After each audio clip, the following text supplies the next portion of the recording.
Standing room only? Yes. Yes. So you know that's a I'm sure you know that now, but that's a venue term. Yeah. Standing room only. Did you know that before you were in the act? In the act, no. I didn't even know that there was a standing room only. Oh, okay. I didn't know that. Why is the producer looking at us like that? What's up with the pretzels? Okay. So the reason why... Pretzels. Can you hand me those pretzels? There's a lot. It's a lot of pretzel for one girl. Careful. Careful. A lot of pretzel. Yeah. Yacht. Yacht. Now look, I want to show y'all something. That's what could have happened at any time. That's so much pretzel for one girl. All I'm saying is, you don't get it twisted.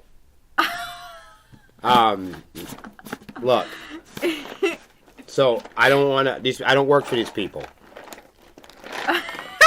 I wanted to show you in the ratio of my skeleton how big this bucket of pretzels actually is. That's a lot of pretzels for a person. Yes. And I don't intend on eating these in one sitting. But I know everyone's probably wondering, as the young lady has asked us, what the fuck is up with the pretzels? And I'm here to tell you that the pretzels are a reflection of the table. What? Right. Now, I know what you're thinking. You're thinking the table, like this table. I'm thinking of a different table, actually. Right. You're thinking of the table. Yeah. And if y'all don't know about the table is the table that was a major part of, like, everything Sepsis. All the branding, the logos, even the idea of us being a sextet. Did you know that's what they call our kind of band? A sextet? Yes, yes. Okay, so make sure it means 6 people. It doesn't mean so what everybody thinks it means. Sextet? Yes, but the pronunciation is sex. Okay. So, that doesn't twist you all up. The table is a physical place. It is multiple physical places, but I do want to specify that the table in question, there was an actual table, and the table itself was a table in prison where we designed and we drew the business model, the original artwork, where we went to the library and studied publishing, and where we studied creative writing, and truthfully is the same table that I got my high school diploma at. I mean, this is the table. Anyhow. So much history at this table. Most people don't know this, but this band, before it had a name, the concept of the band was created on a beach in Florida, in Cocoa Beach, Florida. It was talked about as a concept that, about us all starting a band at the time. We didn't really know what kind of band or whatever. And this is a conversation that is an extended conversation of an ongoing concept that we had when we were in the joint. And when I say we, I mean me and Tommy, a bunch of the fellas that had been in the gym. And in the gym, this gym was a place where there was an overcrowded amount of people residentially occupying this area. People of all walks of life that probably never would have been in the same room together were occupying this room. And one of the only things that we had was guitar. I don't know how it was possible, but we had a couple of guitars on this unit. I mean, there was so many people in this room. I think that it was just like one of the situations where you just like throw them a bone, give them something. You know what I mean? But there was a couple guitars floating around. Mm-hmm. And there were certain type of units and places that you could go where there were musical instruments and programs, but you had to, be at a certain behavioral and security level, et cetera, et cetera. But it was at the conversation between this particular room and translating of the conversation on the beach that really inspired me to go to the 2010 Warped Tour. And that is the first time I ever saw Melissa Wolf. Was at the Warped Tour? Yes. If it wasn't for me being in that building, and if it wasn't for the conversation that was created in that building to carry forth onto that beach, and for me to leave that beach in Florida, the very next week I was in Mansfield, Massachusetts, where we attended Warped Tour that year. And that is the first year that I ever saw Melissa Wolf. Wow. And so, okay, when we created Sepsis, right, so that conversation had carried on past Warped Tour. After Warped Tour, we had all come back that following weekend, and my brother and everybody else around me was like, "You got to start a band, man." But the issue was I had been absconded on parole. I had some cleaning up to do. You know what I mean? I had some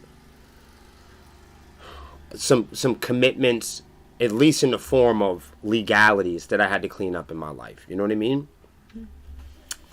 Nothing over the top. I just need to finish out the time.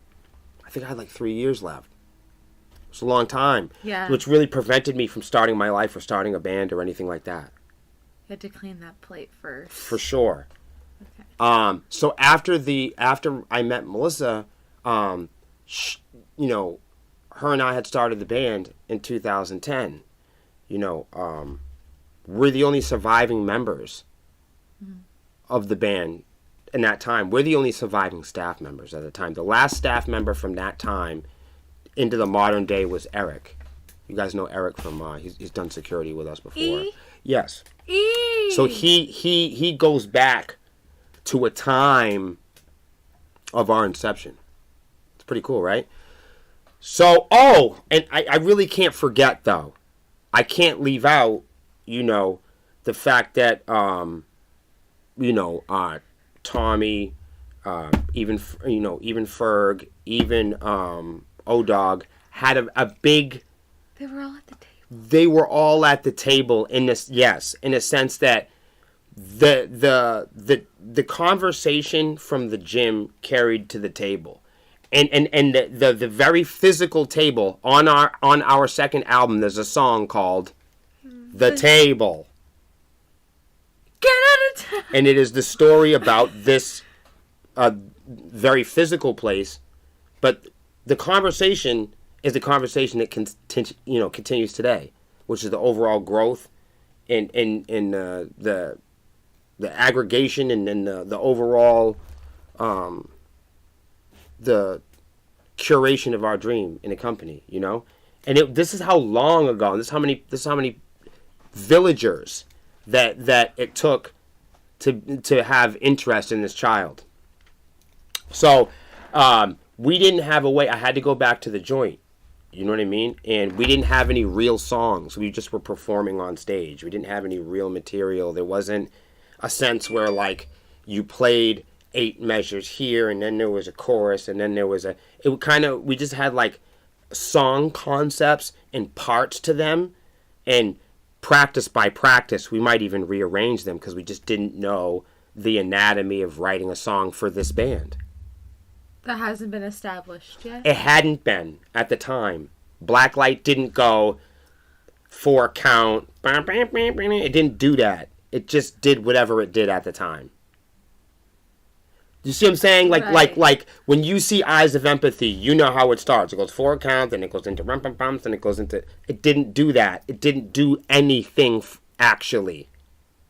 It was just a did... structure? Right, there were parts to the song, and then practices in between where we adjusted parts for shows. So it was never, like, perfectly demoed. writ. It's not demoed. It's not, we're going to put the chorus here, we're going to do a 3 chorus there, there's an intro there, here's a solo. No.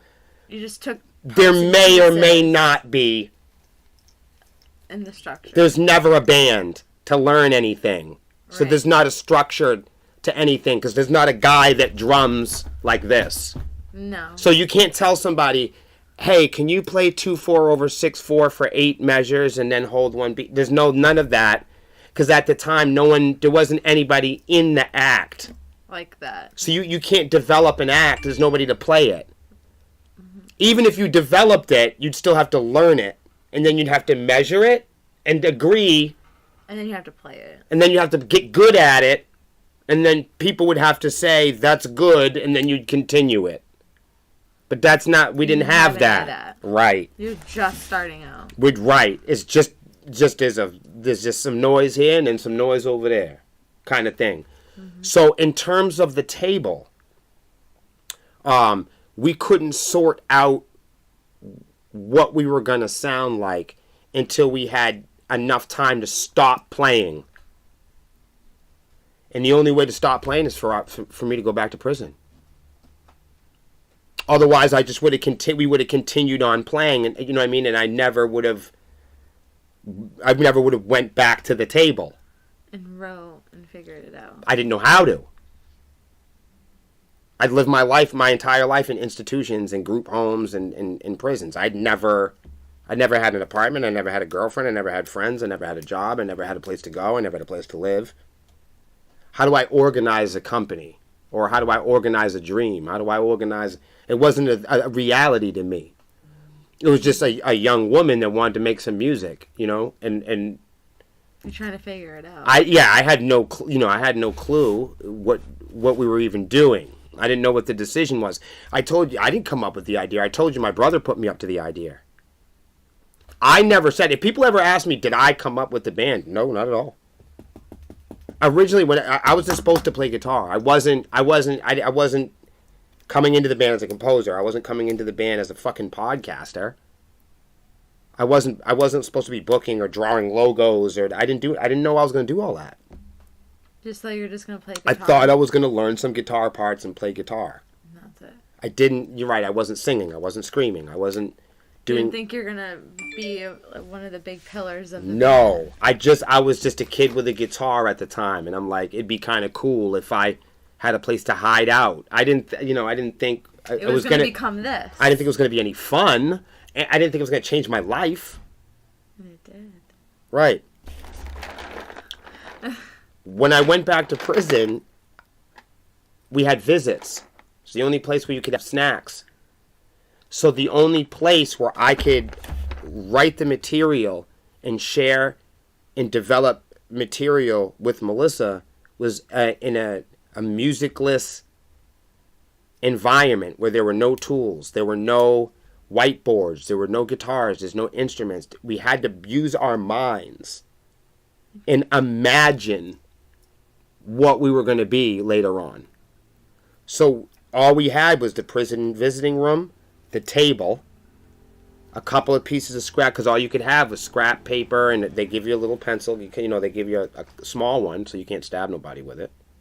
So they give you a pencil, they cut it off about here. And they give you small strips of paper about the size of that. But that's not really significant. It's just that that's what we had. Uh-huh. And that is what we used to write our lyrics on. That's what I used to translate the music to. Melissa doesn't know music theory. So I had to draw out stages. We had to literally animate and illustrate what we had planned to do later on in life.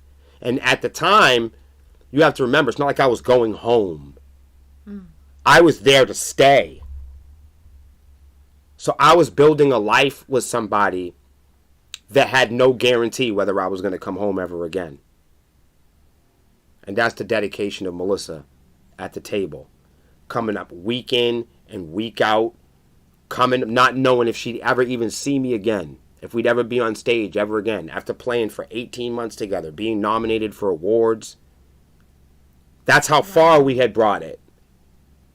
At that time, from 2010 to 2012. That's how far me and Melissa had built the brand. and we had to pull the plug on it because it wasn't developed. So because it was underdeveloped, returning to the table, that's where the real work got done. That's where the songs became the songs. That's where the music became the music. That's where the brand became the band. That's when the logo became the logo. That's when it became what it is.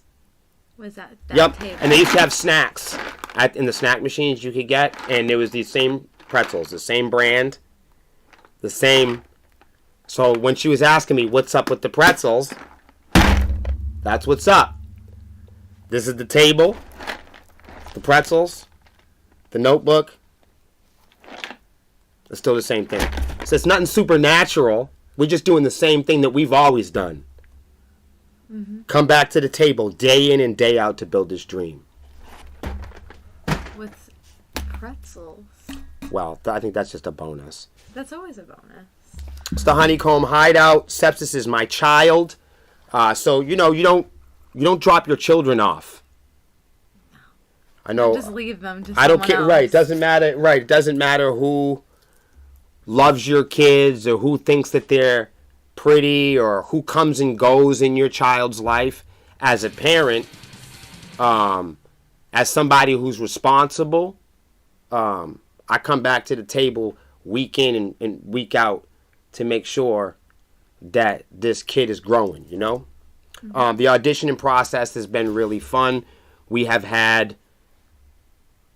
so many people audition or ask for an audition that I'm lost. I had to stop because at the same time I'm playing, you know what I mean? I'm playing with the band we have now. So I'm, as we're auditioning, I'm also playing with the new with the band. So it's like I'm auditioning new people and trying to organize that. So it's been cool. And the other day, we were at Robert's house. You guys know Robert. He's drummed with the band before. He's really excited to be drumming with us this summer. But I showed him the video from Sam. Oh, okay. So if you guys didn't know, there's this gentleman named Sam, and he made the best drum cover of the song Fair to Say. Go check it out. It's on the Swarm in the group. But every drummer that I've ever shown that video to has just been fucking staggered. Really? Really? Watch him play it.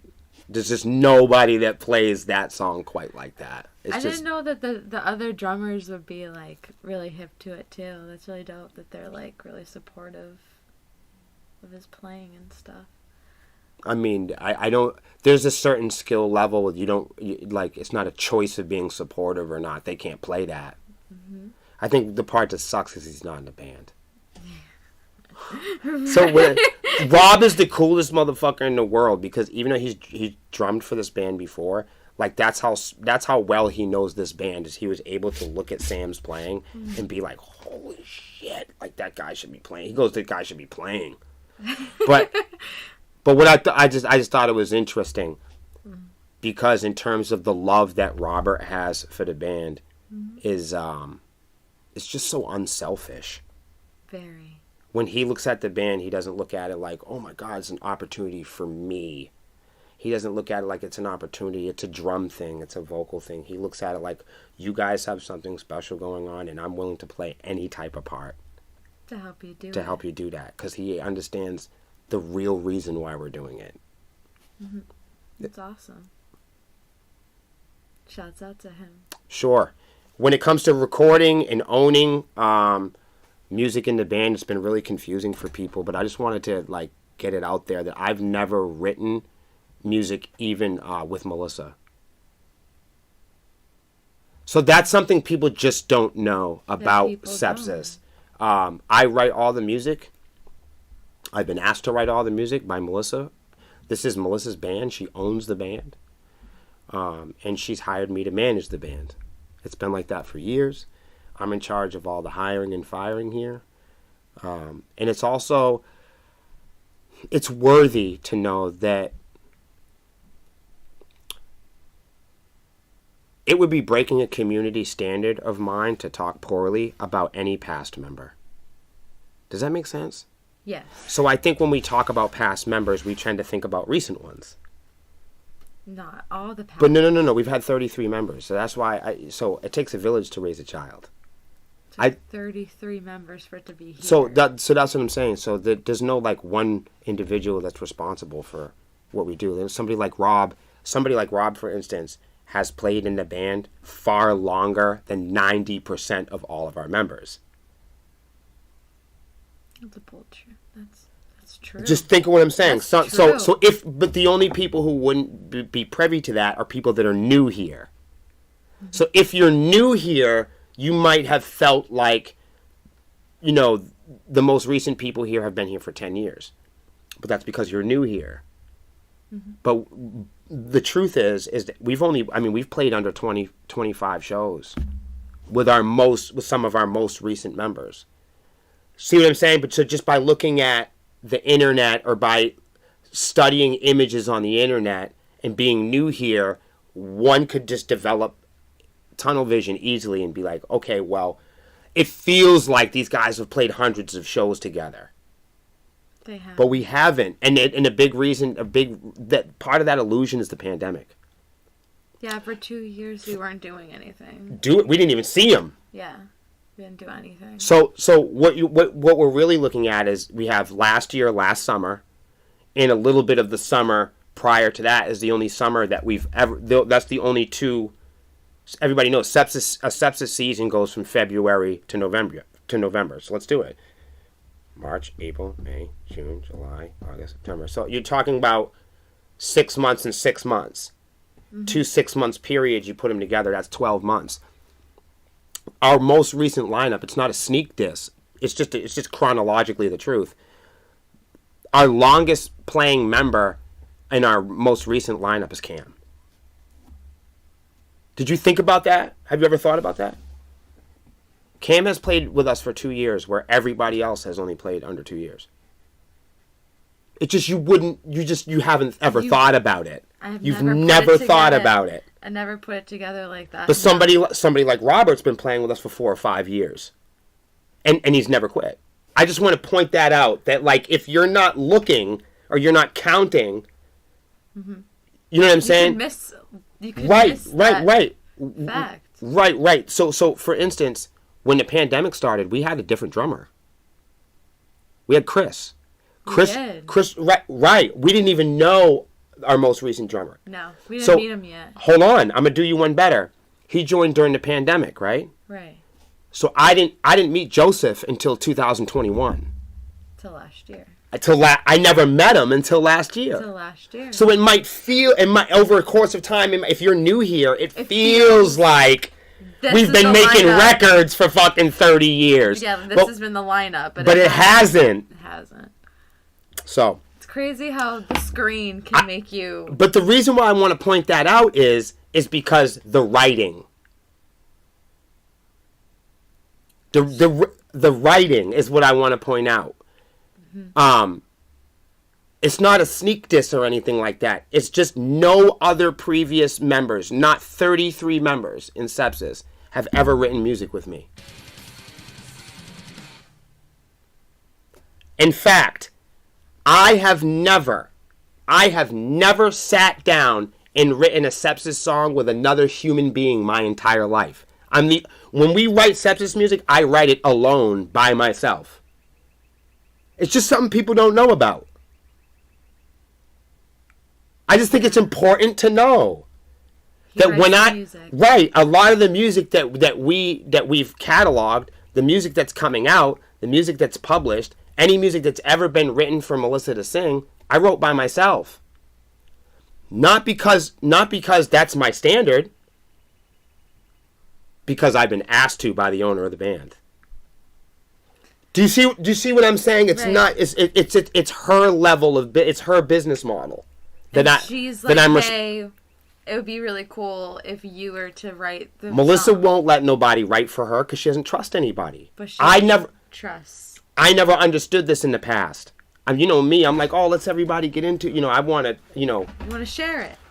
that's my whole point of me being here is to be, I don't smoke weed by myself. You see what I'm saying? I don't see no point in it. So the reason why I'm saying this is because I think it's worthy to understand that the music that people perform here is written for them. We write that music for them because it's important that me and Melissa are publishing music separately than the people that are performing it. Because when shit hits the fan, you need to own your property. Make sure that you own it. Right, because in our experience, we've never had a lineup. Listen closely. Never in the 13 years since we've been doing this, we have never had a lineup last more than 18 months. Ever. So I know it feels like years and years and years, but that's not true. Let's go back. Look, how many people are in the To Write Hate video? 3? Right. Think about it. How many? 3? How many people? Right. So you got to ask yourself. There's missing people there, right? Yes. Right. How many people were in that video? How many people were in the band when that song was recorded? 3. Me, Robert, and Melissa. Yep. And those were the 3 people that were in that. Yes, that's By it. the way. So I'm just pointing. And you were an actress. You weren't in the band yet. Oh, I wasn't even your merch girl. You weren't even the merch girl yet. I wasn't even the merch So girl. that goes back. I'm showing you. To write hate. Chronologically, I'm showing you. Just for conversation, it's not a bad thing. It's just the But truth. it's my responsibility to talk about my band because I'm in it. If you're not in the band, then you don't have the responsibility of keeping the story straight. But if you're in this band or you're a fan of the band or you're a true fan of the band, I think it's worthy to know that we've never had any performing members write music with us, and we've never had anybody perform in the band ever, except for Robert. Ever. We've never had a performing lineup ever for more than 18 months. Wow. And that's not a bad thing. Not a bad thing. And that's not talking about anything recent. That means the whole the totality of it. From when it becomes 18 months, people start. It's wanting just stuff. right. It's just that don't now. wanna do it anymore. Now we have a meeting. How many times a year do we have a meeting? I'd say twice. Okay, and when we have that meeting, what amount of time are we addressing? It's 6 months. 6 months Oh. to a year. Right, over the how many duration do we make plans? 2 years. Okay, why 2 years? Because every 2 years people leave. Boom. So that's Or plan on leaving. but that's the point of why we haven't extended creating and writing and owning and publishing. Because 18 months, it changes. Right. So that's why it's good to keep it just one person or 2 people Yes. writing and Yes. having the ownership. Yes. It's a business model. It will allow people to Be hired, be fired, come in, be excited, leave, grow. And I just explained to you that it takes a village of people. raise. Right. The level of commitment and desire that we would need to produce and present the best version of our dream would require a much deeper sense of commitment and excitement. Does that make sense? Yes. The reason why I don't talk about past or personal relationships like my ex-girlfriends. I don't talk a lot about ex-girlfriends online. You've never heard about my children's mothers online. I never post pictures of spaghetti. There's a reason why this is. I only use social media or streaming for my company. The only reason why I'm on the internet is for sepsis. If there was no sepsis, there's no music, I wouldn't be covering any of this stuff. I think that's important. I also don't talk poorly about ex-girlfriends. If you ever notice, you go and look, You never hear me talk poorly about a bad band member, even if they drove me crazy. You'll never hear me say anything personally about a past person. That's because that reflects the community standards that you need to be here. And for me to abandon those is just what hypocritical people want me to do, because then it proves that my motivation is attention and not the band. Because everybody knows that a hypocrite's true motivation and ambition is, of course, attention. So that's why I can't be a hypocrite in terms of my own community standards. And while I would never break my own business model and Melissa's, out of respect, due to the fact that our reputation has an integral standard, a place that you can predict. But let's face it, haters, sometimes they need to be able to predict that you have standards, and so they don't have to. You see? So just in terms of like me talking about people personally here, it's something that you wouldn't see me do in a negative way for any of the 33 members that have ever been here. Because the minute you start, if you're with people and you're hanging out with friends, right? This isn't even true of bands. This is just like me and you, right? We're hanging out for a year, we're doing a podcast, and all of a sudden me and you we bump heads and we go separate ways. And you start talking poorly about me in the neighborhood. I go about my business because I'm busy and I have a standard, right? After a while, okay, one has to question the motivation of somebody that continues to do this. Because if I'm talking poorly about you after I've been in your company for 3 years, it's only a matter of time before people start to suspect, why was I spending all that time? How was I benefiting from being a part of this? People start becoming suspicious. Like, how are you spending all this time with these people and benefiting from this company? How are you benefiting from being in the Red Sox? How are you benefiting? You know, you were in Sepsis for 2 years. You were in the Red Sox for a year. And you clearly were benefiting from being there. And as soon as you're separated from them, now they're the demon or now they're the devil. Which is okay. That's a narrative. There are two sides to every story. But if one person isn't doing that, and the other party is, suspicion sets in.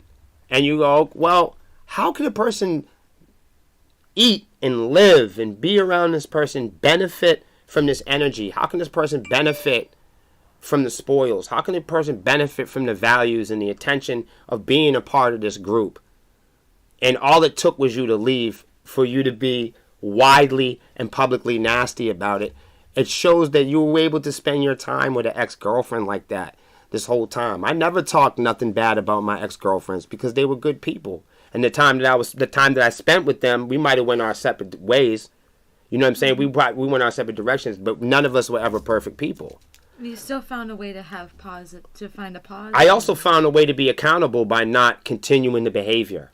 Yeah. So if there's all type of pain in the relationship, there's got to be somebody at one point that is accountably responsible and goes, okay, well, if the common denominator is unhappiness and pain, and the ambition and the motivation is growth and happiness, there's got to be a certain threshold that we cross through as human beings where we go, okay, am I doing what's right and what's good for myself and what's healthy for people? Or am I just doing what's good for impulses and what's immediately feels like satisfactory? What can be misunderstood as being successful, as being a victory?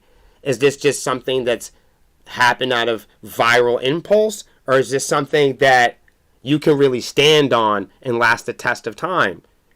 Mm-hmm. And in terms of building your relationships, in business, I feel that it's always best to keep it on the table. You know what I'm saying? And real shit. And continue to host open conversations without insulting people or without trying to manipulate or draw narratives about others. Because it's only a matter of time before people wonder why were you with that girl all these years? Or why were you with that company? How come you was with that team all those years and you benefited from the spoils of being a part of that? And it only took you 5 minutes of being apart from them for you to abandon these feelings. I don't talk poorly about ex-girlfriends, because when I talk poorly about ex-girlfriends, I'm also talking poorly about me in the time that I spent with them.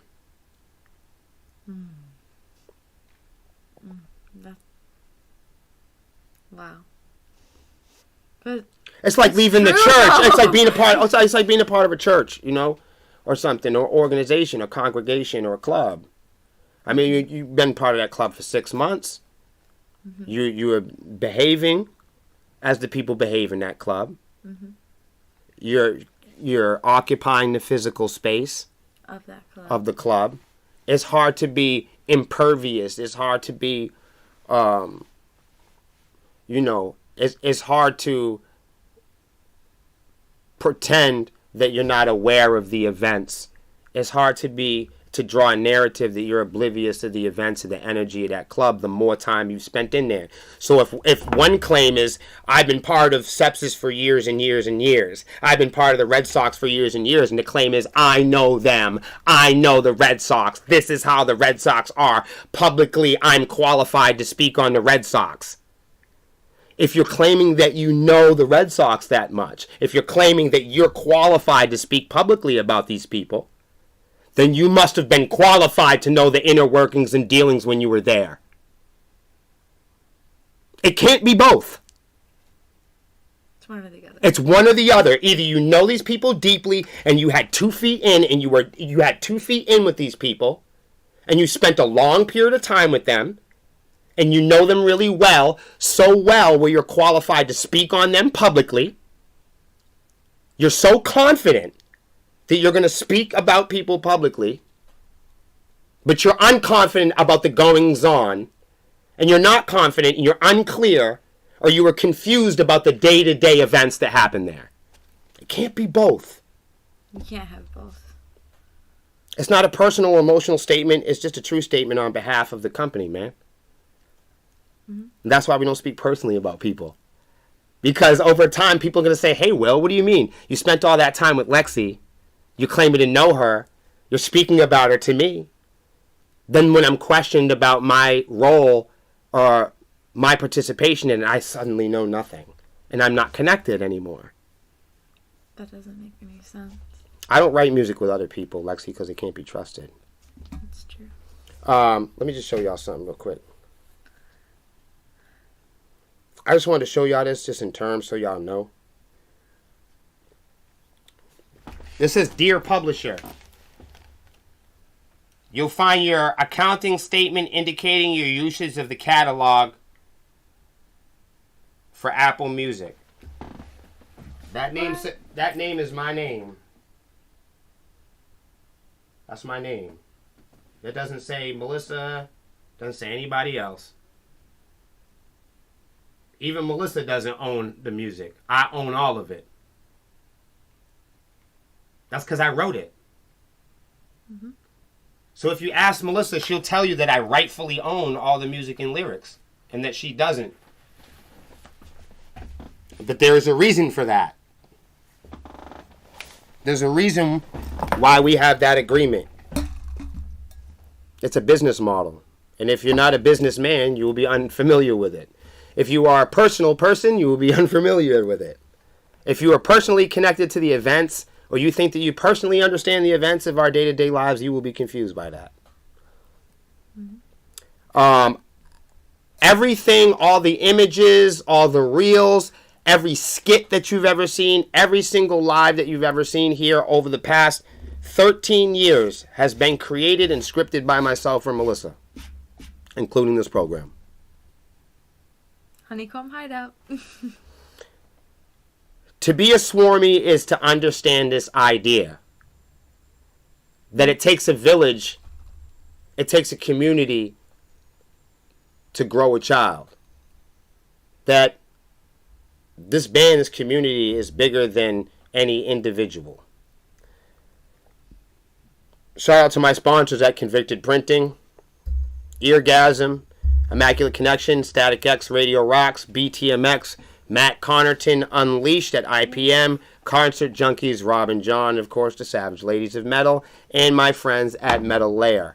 Send us your t-shirts, Because Lexi will wear them. Yeah. Look, the Matt Connaughton one that I always want to wear. One day you'll be able to.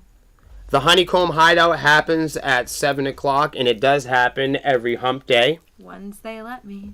And usually JP would be here, and when he returns, we'll go back on Facebook. But with everything, especially the auditions, I've been playing more guitar I've been playing guitar for 3 weeks straight. Yep, 3 weeks straight. Look at me. From sun up, sundown, he's playing guitar.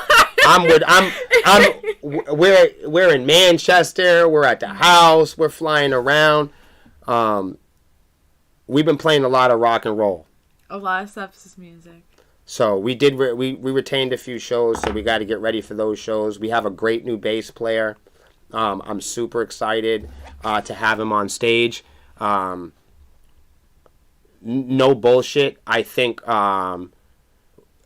some people were wondering if our new bass player has the moves, on stage. Oh, they're already curious Yes, about his choreography. They were asking, like, Really does he dance and does he do stuff like that? You guys know what to ask these people. I'm telling you. That's awesome. The next lineup that we choose. Now this is the beginning of a friendship, but you guys got to understand that we're only looking for people that can. No offense to anybody who's ever played with us before, but the next people that me and Melissa hire, we're looking to. We want to dominate our last lineup. We don't want to just be able to. Me and Melissa were already having a lot of challenges, trying to just encourage people to remain excited. And, we were getting to that mark. We saw people getting really tired, lazy, and complacent. We need people that are like way above that energy level. And we also we've always wanted the skill to be to match mine, at least. You know what I mean? Like, we want guys that can play as good as me or better. Mm-hmm. We've just never had that, I've trained every single member of Sepsis. It's excruciating. When you have to train 5 guys and constantly be on them, for me it's really difficult. I'm hoping this time, as we've had with Zach coming in, he's just a great bass player with great stage presence. He's done a lot of touring. He's been in other bands. He's been in a lot of different genres. He's not nervous. He knows his way up and down the fretboard. He's familiar with everything we do for work. He's totally cool with our public presence and just who we are as people. There's no skeletons. There's no dark. He's very familiar with the material. Christ, his fiance's awesome, killer artist, really tight through mutual friends and solid music backgrounds.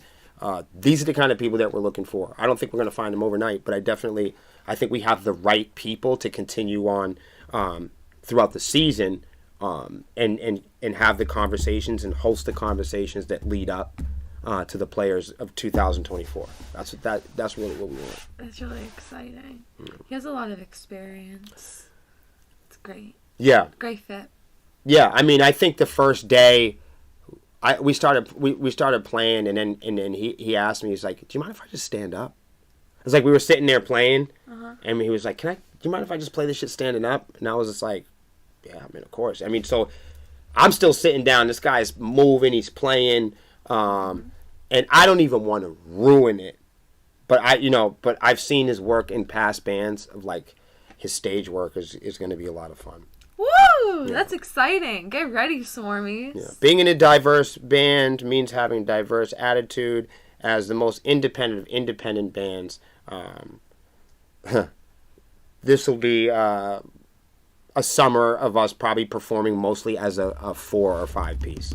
So this summer, right now, we're going to continue to play as 4 pieces, and I'm happy about that because of the tightness. Mm-hmm. So I would expect really aggressive metalcore-y tight sets this time around. Mm-hmm. Explosive. Yes. We are social media influencers, modelers, cammers, streamers, composers, gamers, filmmakers, and pioneers. We're not welders.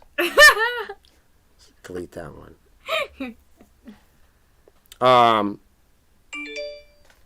Sorry about that. We're about to hit 45,000 followers on Facebook today. Please go to our Facebook, and at the top there's a little 3 period button. There's like a 3 ... Please click that and scroll down and invite all your friends so we could try to hit 45,000 followers. We don't have as many followers as some of the other bands, but our followers are actual human beings, and we don't use any robots. So we're really proud of our page on Facebook because most of us are middle-aged people, and that's where everybody is if you're middle-aged on Facebook. Did you know that? You're young. I did not know that. See, all your friends are on TikTok. You hate them. Yeah. I'm just doing that to egg you on. Yeah, I don't like TikTok. See why I don't hang out with those friends? Yeah. I'd rather hang out with the friends on Facebook. You can't get to know everything about the music industry by listening to one band. That's limited to maybe a 60-second reel or other small form of short video or narrow-minded information. Our content is based on our experience only, education, and presented here for entertainment value. This means everything that I said to piss everybody off earlier can't be counted. The show is categorized into 2 hours of 8 parts, 4 of which we won't do because there's 2 people that are missing. And really, one of them was never designed to be on the program. So hopefully JP comes back and we'll Hi, JP, have some more of that ambition. We have openers today with Lexi. Yes, hi. So we're going to start off today with talking about metal festivals and shows just continuously being canceled due to low pre-sale tickets. I've seen a couple bands tour so far, like Falling in Reverse, also get canceled, as well as one of the biggest metal festivals in the UK also being canceled due to low pre-sale tickets. Like, not a lot of people out there are getting on the pre-sale tickets. It's almost like they're waiting for the day of to decide if the show I is wish going to be going JP was on. here. This is a JP topic. Yeah. It is. It really is. And I'll tell you, like, if you were pre-apocalypse pandemic, okay, you have the holy trinity of booking, right? Which is the artist, right? And then you have the venue, right? And then you have the promoter. Mm-hmm. And largely, in order for events to go well, it's usually best if you have this holy trinity thing happening. I just got done giving you guys the disclaimer that this is all my experience. So this just happens to be the Sepsis business model. Mm-hmm. When we're booking shows, we want to be friends with the venue itself, the person running the event, and points of contact within the bands that are involved. How many there? All right, and then in some circumstances, the photographers, mm-hmm. the valet people, like isn't people like now I'm giving you guys hints. I'm giving you guys gems. You better rewind that. Right. So if you're in a band and you missed that, boy, you out. But that's what I'm trying to say. Like, in many circumstances, like those are the hidden Easter eggs. Is like knowing who the valet is, knowing the security guys. That's like extra credit. I've done it.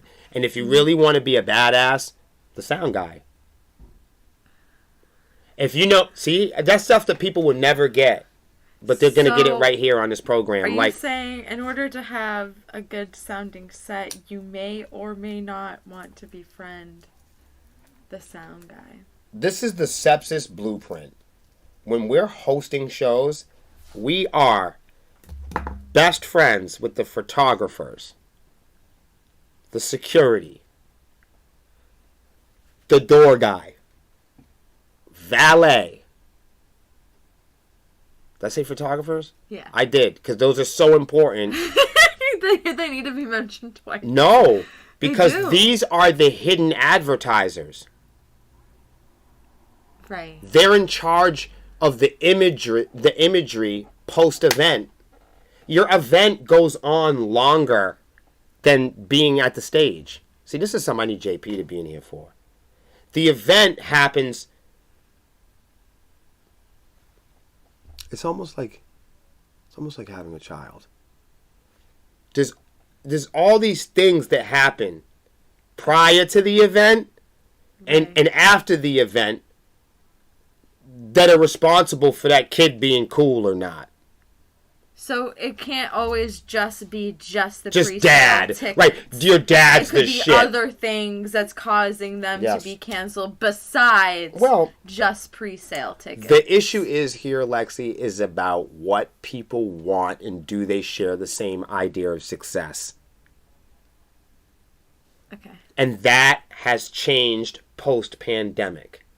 For instance, it used to be everybody cared how many people were in the physical building. Okay. It's like physical CDs. For like fire That's codes? what mattered. Capacity. Yeah, for like fire codes. For everything. For bread.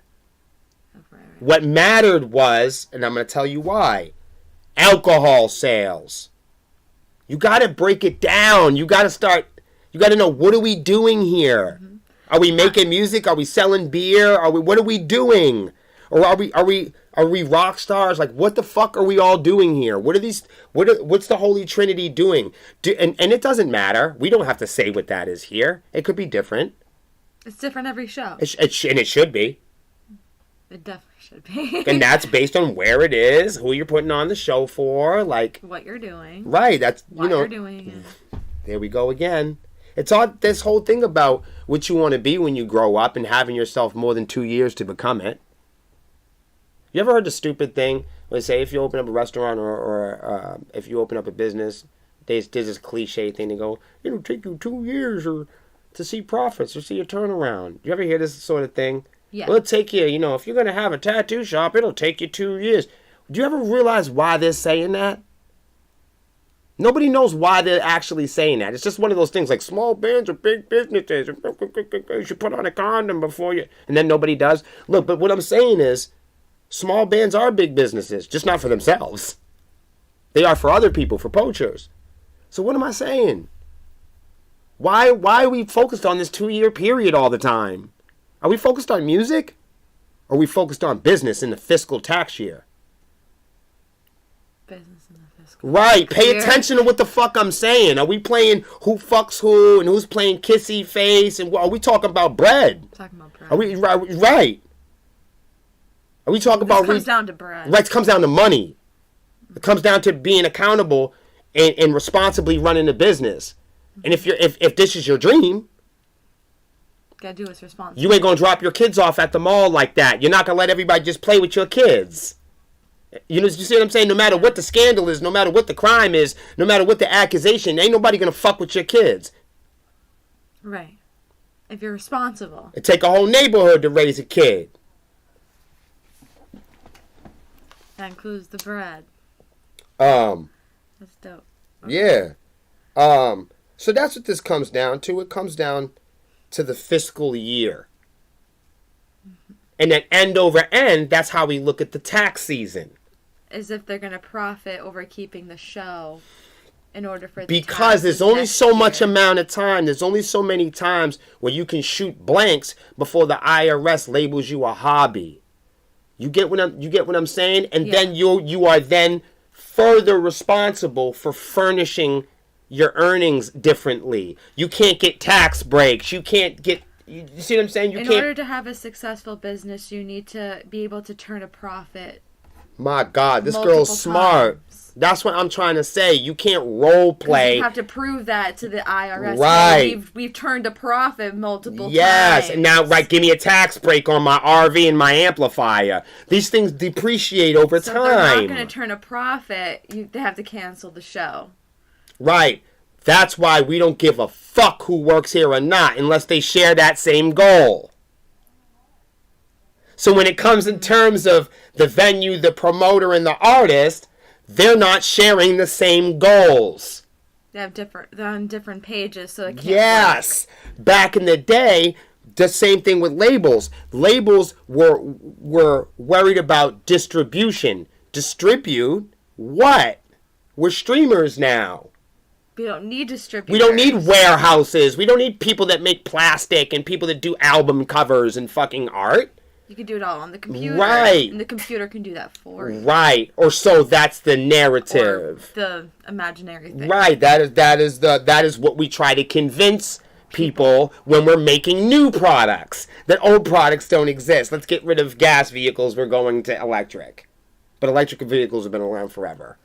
It's just a thing of we have a product here, whether it be Bluetooth or whether it be Wi-Fi or whether it be cellular or whether it be FM or whether it be AM, whatever bandwidth, whatever frequency we're going to dial into, we're going to do lead paint, and we're going to do acrylic paint, and we're all going to depreciate, and we're all going to talk nasty about each other's products, and we're all going to be on the campaign trail to destroy one product to push another one up.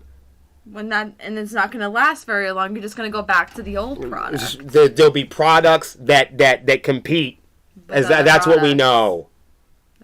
And making predictions about these competitions is where we find stock. And investing. Raha. You need to be able to predict end over end if your company is going to stay or not. So in terms of me being a good businessman, don't ever think I don't know when I'm going to have a walkout. It's in order for me to be a successful businessman, I need to be able to make predictions about the people that are working in my company so I can make moves before they do. Same thing with hosting shows. That's Period. What they're doing as well. Yes, Lexi. And this is what we've taught to you. This is what you're inheriting. This is what me and Melissa have relinquished upon you. Yes. Is all this knowledge that I'm telling now you. We are both telling now you. Yes, have a good night, man. Hey, I appreciate y'all, man, for coming through. So yeah, that's what it really comes down to. That's what successful businessmen do, and women.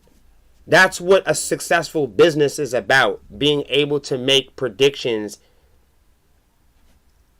annually, responsibly, fiscally.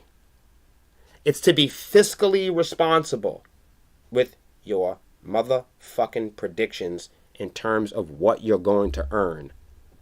And invest in. So I know going in year to year, I know who to look at. I know who to remove. I know who...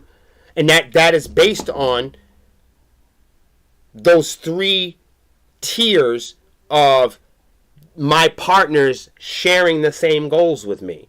All the partners on Sebs share the same goals. That's why they're a part of it. The moment you don't share the goals with the company, you have to be removed.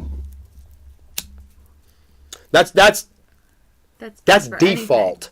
Anything. Right. That's the same as Kellogg's. Right. No, that's not for any product, as big as and as small as. That's what business is. Yes. So when you talk in terms of pre-sale tickets, now if you were pre-pandemic, okay, there was a hybrid. You had pre-sale tickets, and then you had your hard or paper tickets, and that was largely because of capacity. Now, promoters and venues have leaned and moved more towards they want to be able to count the amount of people in the building before they're there. They want to predict the amount of people that are going to be in the building before they host the show. And that is widely because of the anxiety of people pulling out of shows because of the pandemic. So the trust, and the bridge between keeping the show. Right, people trusting in live events for them to be safe, for them to be completed. Because of all the people cancellations, it's not just a matter of health, it's also a matter of people buying tickets and then artists for health reasons, for financial reasons, having to cancel these shows, you're losing the trust. Not to mention they're jacking fucking ticket prices, the money grab, because the anxiety is so high. Everybody's in that let's get as much as we can get and bail. It's a sense of urgency. So now, instead of caring about, so now you got artists. Like if you're in the band cares about how many people. Do you think the band cares about how many people are online? No. No. The band's going to pull up in the physical fucking parking lot. The band's going to unload physical gear, physical merchandise, and they're going to occupy a physical place to do a physical thing, and they're going to burn physical calories. They're going to burn physical fuel. They're going to burn physical resources. They're going to burn physical mortality to reach this quality. So the artist, the performer, they're really worried about, they're really concerned about, they're really invested in when they plug that fucking amplifier in and they turn around and face the floor, how many motherfuckers are downstage center? You could show me a pre-sale ticket. We had so many pre-sale tickets. We got paid. We got so many pre-sale tickets from our last show. About half of them didn't show up. That's crazy. We got paid. I'm certainly not complaining. But as the artist, was I a little upset to see, Donnie not make it, to see, Fran not make it, to see Kevin not make it? Sure. You want your family to make it, you want your friends, but not every show is going to be a rager. Mm-hmm. But that benefited me. That was ideal for me because I was in a co-promotion relationship. Mm-hmm. Hadn't I been a co-promoter for the event, I was quarterbacking the promotion, quarterbacking the advertising. I'm quarterbacking the draw. I'm responsible. Mm-hmm. Mm-hmm. So, as the artist, think about this for a second. As the artist, I'm obviously going to prioritize the venue because my friends and family have to be there. Yes. Okay? Mm-hmm. But hold on a second. I also know that because I'm quarterbacking the event, that it's in my best interest to be mindful about pre-sale tickets. Right. By me getting pre-sale tickets, it's going to increase my relationship, and my ability to work around the door. It's going to allow me to do bookkeeping and budgeting because I'm making predictions. And anytime I can make predictions about my business, I'm successful. Mm-hmm. It's when I'm not being able to predict it. If everybody walks out on me and I'm not able to predict it, well, then fuck me. But how was I able to turn it around in one night? Because you predicted it. You see what I'm saying? It comes down to what you can predict. So yes. If you can't predict it, you should probably not do it. You should not do it. Mm-hmm. That goes for anything in life. I'm serious. Not just music or shows or business or relationships or whatever. It goes for anything. That goes for everything. If you can't predict something, yes. You probably shouldn't do it. You should stay away from it until you can make that prediction. Right. Until you can formulate some ideas and plan around it. Mm-hmm. But this is about business and being fiscally responsible. Mm-hmm.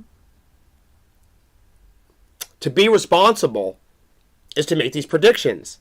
To be right about these predictions is to be successful.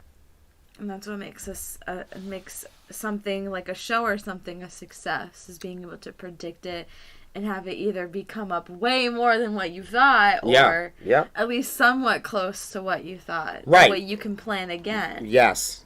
And kind of like what we did last year and how we developed this year, the term double it, because we saw what we were doing last year and we were like, wait, if we did just a little bit more of this. We saw an opportunity. Mm-hmm. We saw a way to gain for the next Now, that's year a good point to make. grow. When we said double it, there's a lot of staff members that went, oh my God, we didn't realize. And we've had this happen with not just band members, but if you think we've had 33 staff members, we've had 200 staff. If we've had 33 band members, we've had 200 staff members. That's a lot of staff members. But it makes sense, though. It's 12, 13 years, man. Makes sense. People come and go. Especially in terms of let's play music on the weekend. Right, Rican Warrior shit. Right. People get to drinking beers and there's pretty girls around. They'll tell you anything. You know, so you got to remember, like, a lot of the band member, out of 33 band members, many of them joined the band because they didn't have a place to live. Yep. They didn't have nowhere to go. I'm not, and that's not being mean. It's just the fact. It's just the truth. Many people joined because there's nothing else to do. You know what I mean? Even if you look at the current members, I got them all apartments. I got them all. You know, most of them came in. I was already winning awards and getting demos and stuff like that. So sometimes people join because that's all you got. Yeah. That's not a bad thing. It just is what it is. It doesn't hurt my feelings at all, really, because I understand that, especially when you're homeless. Because, you know what I'm saying, somebody like me come into your life, I know a lot of people that get you a place to live, get you on your feet. And we've had that happen many times. I'm responsible for, like, I've gotten 7 people places to live, just like me. People that were homeless. I don't ever take that back. That makes me feel good inside that I was able to do that for some people. Straight up. I wouldn't change a thing about that. I have no regrets about that. I don't think anybody should be homeless. So that's what it is, man. People join gangs or clubs or video game communities for a bunch of different reasons. Sometimes it's for safety. Sometimes it's for identity, right? Mm-hmm. Sometimes it's belonging. Sometimes it's because there's nowhere else to go. Mm-hmm. Sometimes it's because you don't have any other friends. It's all you got. And there's nothing wrong with that, everybody. No. There isn't. People join. People need each other when they need each other. And sometimes people don't when they don't. Mm-hmm. It's true, but for me, this is my child. Except this is your child. So I can't, at no time, I can't ever abandon my child. No, this is you and Melissa's. Some people will come in my child's life and they'll go, wow. Your kid's cute. Right. Let me go pick him up. Right. And they'll want to go hang out with the kid and everything like that. And then, so that is true. That is true for probably, upwards to, 120 to 200 people. Seriously, at one time or another, so, we're talking 12, 13 years of history. And some of the longest performing members, like Robert, know farewell what I'm talking about. So I appreciate all of you guys who continue to support even the returning members that share the same idea of growth in aggregating the act, because that's our original reason for being here, is to make sepsis music. So. Hell yeah. I'll move on to the next one. Yeah, no, that was great. So Twitter just started ripping the public figure badges from famous public figures. Honestly, as of 420, that's when it started. It officially started 420. Elion started ripping public figure badges. Some of the first were Kim Kardashian, Lady Gaga. Oh, really? Lady Gaga lost her Twitter. So, I don't. The only celebrities that I know, I guess I wouldn't call them celebrities. They're definitely public figures to me. Are like people that we work with in rock. So I saw Stitched Up Heart. They lost theirs. Their Twitter badge? Well, yeah, everybody lost it. They're done. It's crazy how we're going to make the switch from public figures no longer being verified to consumers now being able to pay a subscription to be verified. I don't know what they're being verified for. Right, that's what I'm saying. Like, why did it make a switch? Like, before it made I'm okay sense. with They're that, a public though. figure, they have assets. Can I tell you something? I'm okay with that as long as civilians, or like consumer or like social media users.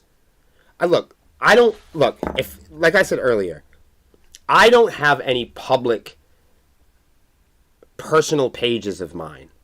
You will never see. There's no William wants to be somebody. There's no evidence of me wanting to be any. You'll see everybody else wanting to be something. You will never see me as an individual. The only reason why I'm in modern day entertainment is to support my girlfriend's project 100%, which is sepsis. I do not care about nothing else. If I wasn't for rock and roll, if it wasn't for me doing this particular project, I would turn this shit off. The average person might need this sort of thing. I don't need this sort of thing in my life. No. I don't put pictures up of my food. I don't put pictures up of my kids. I don't talk widely about personal subjects. I don't care. There's no evidence of me ever talking or naming a person personally. I don't have any use for the internet as we have found it popular in modern day society. I don't shop. I don't like shit. Right. You know what I mean? I do like to discover music because it's hard to do on the internet. It's challenging. I do like to try to look up like history or educational bits, but I can't. But the scope of the internet is narrow, to say the least, because it's dominated by advertising. So the World Wide Web is not wide. It's not the world. It's just this little hyper-focused, shopping buddy. I don't know. I hate the idea of shopping all day. I don't like stuff, collecting stuff that looks like other people's stuff. It doesn't, collecting or being attracted to stuff that other people have or liking stuff that other people have is a nightmare to me. Collecting trash and fucking physical property is a nightmare to me, personally. I mean, you could buy a boat, right? Mm-hmm. Right, but now you have to take care of the boat. And use it. Right, you got to put the boat in the fucking water. You got to winterize this motherfucker. We know this because of RVs. Because of dude, being in a band, you don't just get to be in a band. No, you get fucking weirdos and fucking stalkers and people walking out. Oh, it's fucking crazy. I have to deal with a lot people of shit. Talking about you all day. Somebody called me an asshole for playing the guitar. I was wondering when you're going to cover that. Well, we'll talk about that after this. That's so fun. I love it. No, but you got to hear me out. The moral of the story is where the modern day internet thing would not be in William's life if it wasn't for making music with Melissa. I just want that to be known about me particularly. I would find something else to do. I really would. Being popular or being somebody important online isn't important to me. That's why I don't have any pages. I don't have... The only blue badges that we have were given to us by, companies like Google or Facebook or whatever. And you earned those. I would never, ever consider buying something that says that I'm something. Yeah. I think what says that you are something is what you do. Not what you buy. Right. I think buying a symbol that says I'm a rapper is fake as shit. I think buying some sort of a symbol that says you're a journalist doesn't cut it for me. Mm-hmm. In the same way that you can't just be a neurologist. Yeah, you need. You can say that you're a neurologist. You can buy a piece of paper, but you don't know shit about the human brain. And you went to school for. So you can dress up like a gangster. You could dress up, however. But the thing is like, even in like wrestling, okay, like would they dress up like a ultimate warrior, or they dress up like a gangster, or they dress up like a cowboy. It's funny, it's cool, it's widely entertaining, but it's not authentically real. It's just theater. Yeah, they're just playing dress up. Right, so we know that human beings, especially at the consumer level, are obsessed with pretending to be musicians. More than actually doing it for real. Musicians aren't concerned about this. They just play the cello. Because they're When I want to be a musician, I go in the studio and I write tablature. When Melissa wants to be a painter, she gets paint and she paints something. When people in porn want to do porn, they take their clothes off. They don't need a fucking symbol to tell that they're this. Nah, man. People that box beat people up, dude. They don't have to worry about it. They just do it. Right. People. That's what they do. That's what I'm saying. Like somebody who could catch, a pass in the end zone. They're not talking about it all day, trying to convince everybody. They had a job to right. do. Throw me the fucking ball and I'll catch it. They had a job to do. That's not. They were committed and they saw themselves doing it. They made a prediction. And they completed it. Right. Everything else is fake. You could dress it up. You can impersonate a police officer and put a badge on your chest. You could put a physical badge on your chest, but it doesn't make you a good person. Mm-hmm. You could put a physical badge on your chest and say, I'm the fire chief. I don't care if you bought it from Twitter or not. Mm-hmm. You could buy a badge and it says, I am a public figure now. The problem is these companies know that the blue badge, Twitter knows, not any of the other ones, because the other ones aren't doing it. Let me stay on topic. One company's doing it, and this is what I have to say about it, Lexi, since you asked me, before I get wildly off topic. They know that consumers are obsessed with being public figures. They know there's nothing, for the last 10 to 15 years, consumers have been trained to look at social media, make it the most important thing in their lives, and then be told that the most important people have these badges. If I tell you for 10 years, you need to stick a pickle up your ass. You need to stick a pickle up your ass. You need to stick a pickle up your ass. You need to stick a pickle. Before you know it, there'll be a percentage of people, right, wrong, or indifferent, they're going to stick a pickle up their ass. If you get enough people. But this is what happened in Nazi Germany, dude. This happens every time. This is what happens in drill rap. You get enough morons with enough money. You get enough morons with enough bullets. You get enough morons that won't put on a condom. You're going to make more morons. That's how it goes. We're just doing it again. You're just doing it again. So, the issue is it's simple. For 10 years, mindless consumers have been staring up at the tower. And in this country specifically, when you ask the construct, what is most important to America? Fame, fortune, and all the other stuff that leads back to post-World War I. Agriculture and bullets and shit, or whatever the fuck you want to come up with, okay? We're just doing it. It isn't the blues, all right? No. The point I'm trying to make is, regarding that is a very broad stroke of what we think people want in this country. If you start going other places, people want other shit. Mm-hmm. Not good shit or bad shit, just other shit, like God. Right. So here we might be fighting about Lady Gaga, but somewhere else we're fighting about Lady God.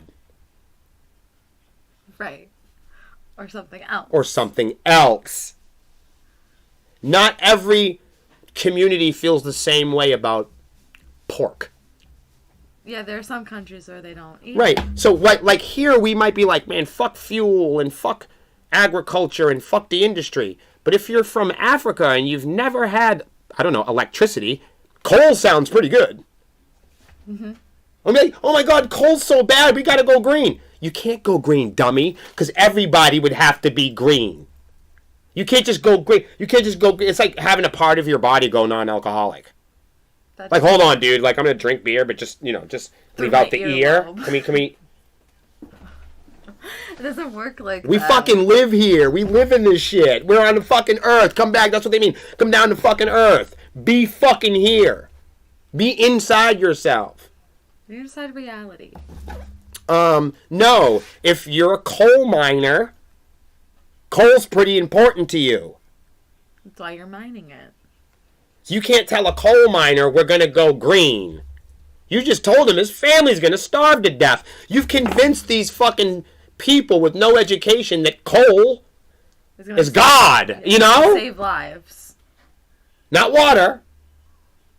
Not love. Coal. Coal. If your survival depends on plastic, then plastic is your leader, man.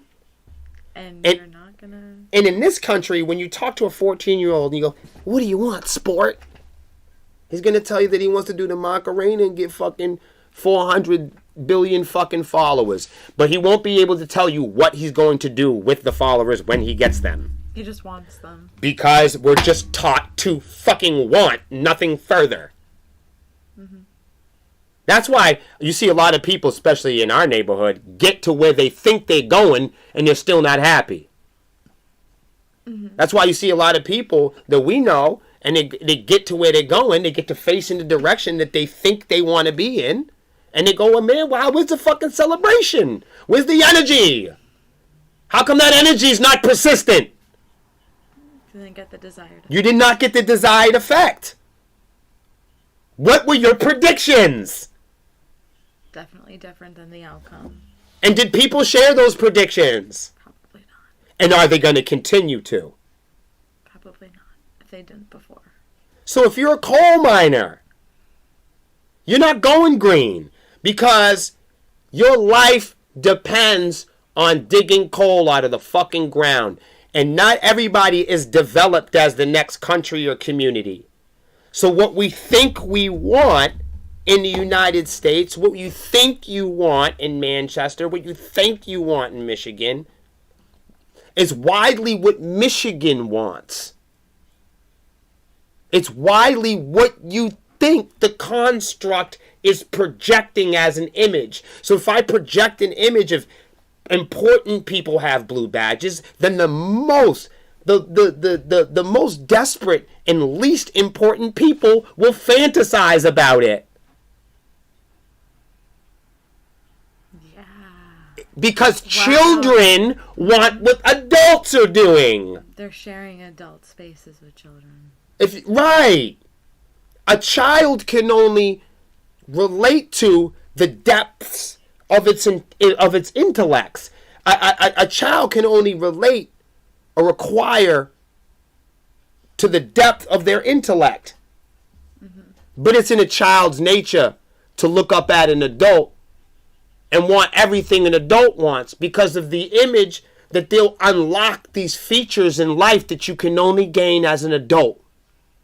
And that's based on laws and rules and cultures and religions, not nature, not the forces of nature. Not reality. Not reality. This is based on a game to remind us that we care about each other. Not caring about each other because of the need to.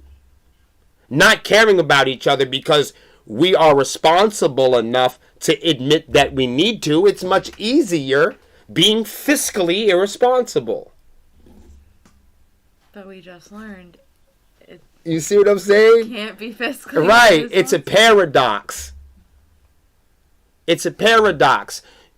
We say we want 400,000 followers because as the mind of a child viewing the world and looking at adults, it's what they appear to really want.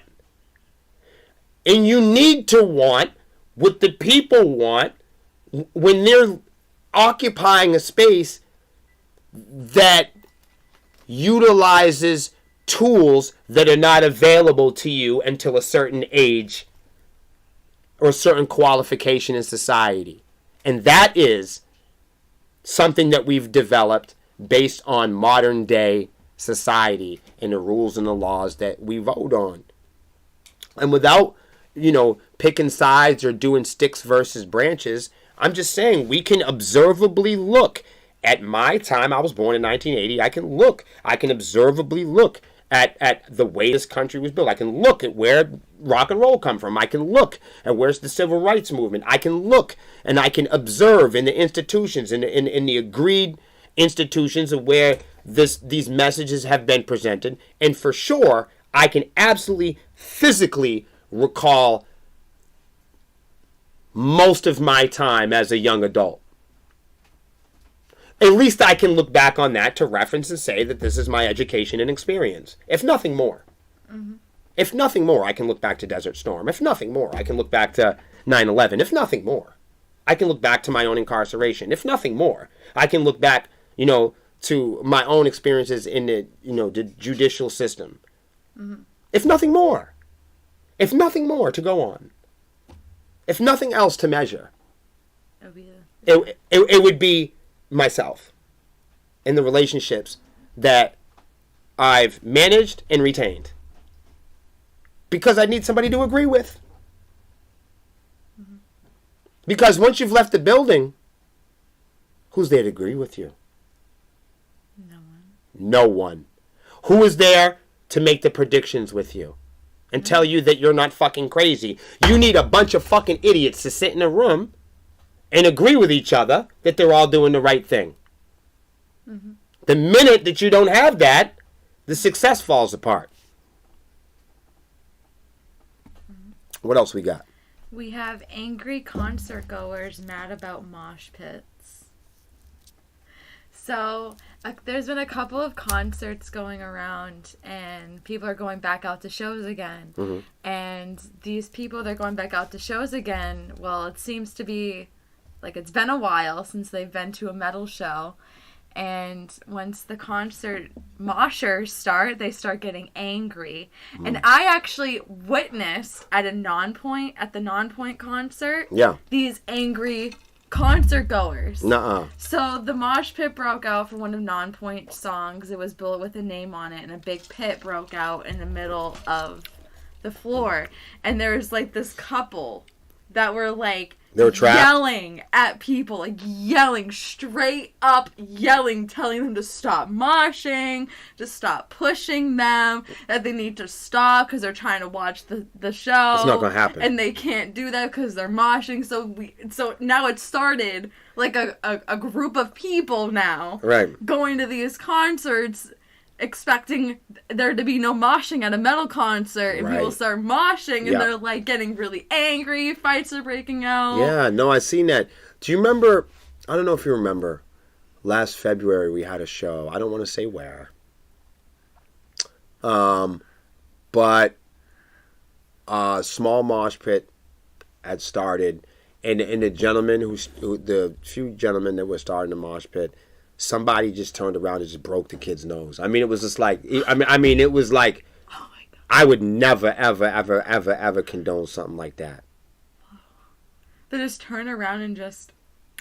Yeah, the kid was dancing a little too rough, and, somebody bumped their wife's drink, knocked the drink out of her hand, and her husband turned around and just cleaned them. That was it. It wasn't something. It wasn't pretty, man. I hate stuff like that personally, but I you know what? I don't know, because I'm from both worlds. Okay, I really am. I'm from a place where you don't bump into anybody unless you want to get stabbed. You know what I'm saying? And I'm from the place where it's like, hey, if you knock somebody down in the pit, you pick them up. Mm-hmm. So I can get down with both of them energies, but I'm a Libra. I don't even know. We could fuck her. We could fuck her fight. What do you want? You have to find a happy medium then. I don't know, man. So for me, it's a toss-up. But it's like crazy to me, because it's like, you're going to a metal show. Did you forget that like people mosh? Like, just because the pandemic happened and no one was allowed to be in 6 feet from each other doesn't mean that now that the pandemic stopped, that moshing is no longer no, I know. thing at a show, especially a metal show. You see little old ladies, and you see people that are disabled, and you see kids go to heavy shows. The heaviest show I've ever went to was a Slayer show. It was so fucking heavy. Yes. Wow. I can only imagine. Let me tell you something. I got out the way. That's my thing. I found a place to be. So you didn't get angry. You didn't try to start a fight. You didn't throw a shoe. No, I knew I was at a Slayer show, and I needed to get the fuck out of there. That's Another my time, point. I was watching A Day to Remember out of all people in. You watched it? Yeah, and I'll never forget. My brother was with us, and it was the first time he'd never seen a figure 8. Like, so they have tents. God. You know, and then. Oh God. Oh, dude. Oh no. Yeah. So. And no. But this is like O-Dog though, you know, that's what makes it funny. That's like worse than So like being in the middle of like a death wall and you didn't know there's a death wall. Yo, the shit was dope. The shit was dope because like we see the thing coming, and I mean, there's fucking, I don't know, 2,000 kids running towards us. Oh my God. And like he's tapping me, he's like, yo, so what do we do? I've never really been in the thing. And they're like, they're building it up on stage, like, you know what I mean? Like, yeah, they're getting everybody ready. Like, are you motherfuckers ready? And he turns around, and he turns around and he's like, hey, he's like, what am I supposed to do? I said, well, he goes, what am I gonna do? And like, he's the kids looking at you for like help. Right, I said, what's the move? I said, what's bro, the blueprint? I said, you gotta just move. He said, where? I said, man, you gotta run, move, whatever you gotta do. I said, when they coming in, I said, they coming. Yo, and like we're in the middle of this thing. Dude, and this thing unleashed and unhinged, and all of a sudden it was just fucking 1,000. We got crushed. I mean, Did you guys fall to the ground, or did you guys... No. You get trampled over. No, but we got crushed. But you know. But we know that. What else? We know that. There was one point where the girls we were with were just like climbing on top of O-Dog, like, because it was just, I mean, it was either that. Protect me. Oh man, it was either that, because I mean, you know, you get the crowd surfers and they're coming over your head, kicking in the fucking ears and shit. Oh my God. So these days,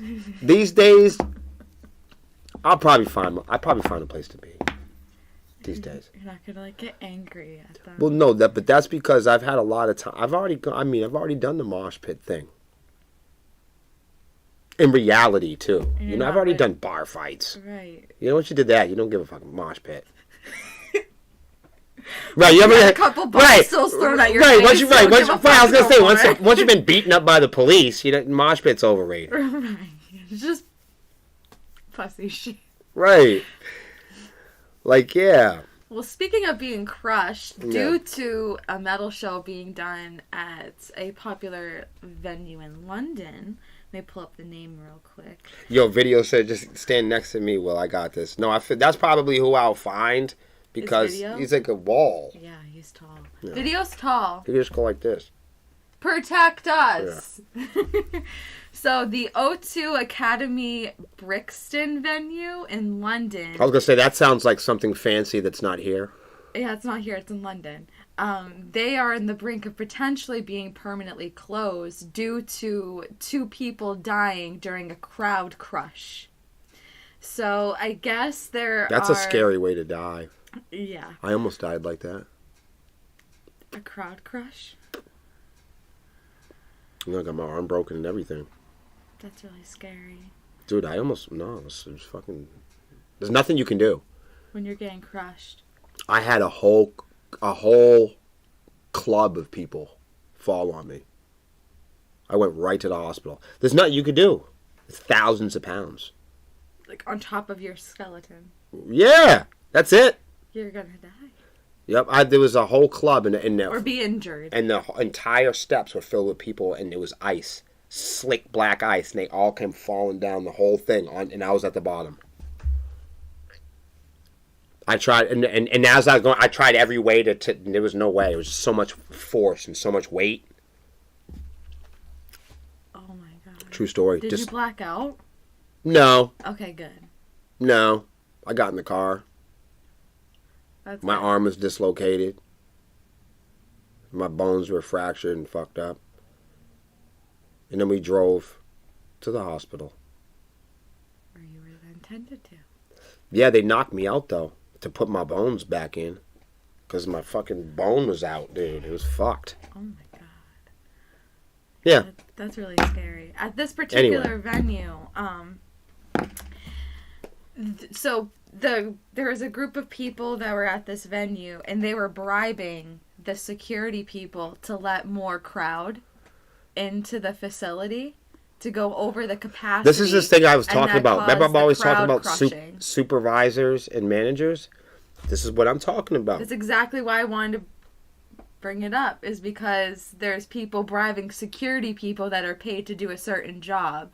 And there's a group of people that were bribing them to let more crowd in. This is why everybody wants AI. Mm-hmm. This is why the big talk about AI. So a couple weeks ago I talked about the Academy. Not saying that that's what I want. The Academy of Music group. They're now not only trying to fight the merch cuts, but they're trying to fight to keep that venue open because they found out that information about the bribery. So not only are they trying to help out with merch cuts, now they're trying to save venues. You should taste this. Taste this. It tastes like a Jolly Rancher.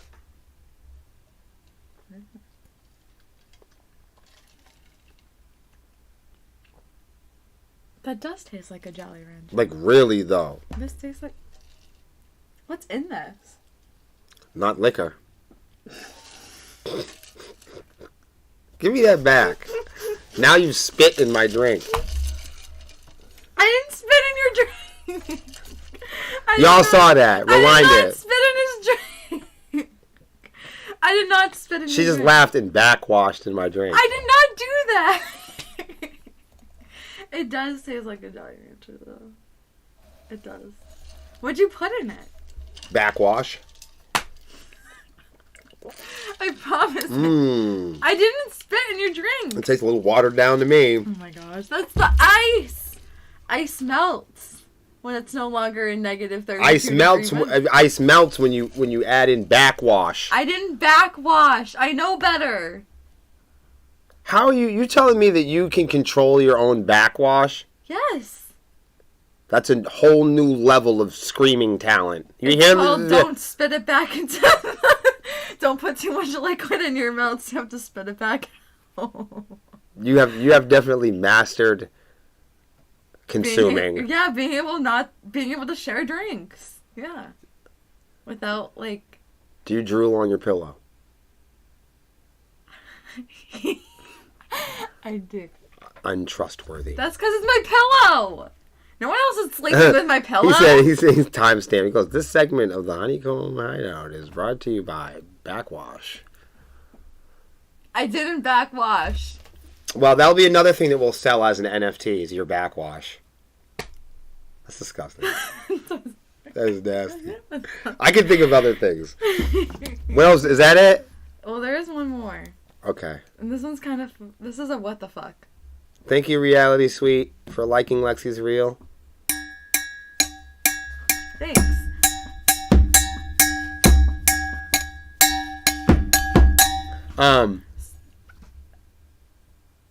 I was going to say something perverted and mean. Go ahead.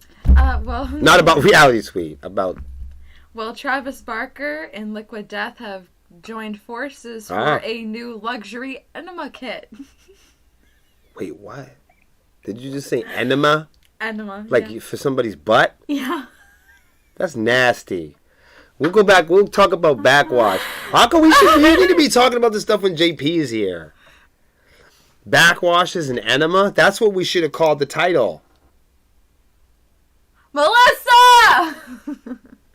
We should have titled this Backwash and Enemas. That's disgusting. I was going to say, we can always change. Well, you know what? Sometimes I feel like, we're some of the more disgusting people in the band, so I feel like we need to utilize that as much as possible. I just want to know why a trusted enema company has named themselves Liquid Death. Isn't it supposed to help? Good thing our new band members have this type of humor. So we've been checking. We've been checking to make sure all the band members we've been getting now are fucked up. Yeah. So. They're all fucked up. They're like, they're fucking tattooed heathens. We need it to be that way. Yeah. Stops this fucking band. Yeah. What do you think? I think it's really interesting to see someone take this leap, but at the same time, it's a good endorsement. It could open up doors. What type of doors? Back doors? The back door. I think it's silly. And do you think it's real? no. Even though it was on Revolver? I definitely know it's not even no type of fun and no type of authenticity if it's in Revolver. It's probably fake. I used to love Revolver. I read it all the time. Like when I was man, I'll tell you, when I was in my 20s, man, I swore by Revolver and Guitar World, Metal Edge, boy, you couldn't get me off that shit. To me, I was the real Metal Injection kid.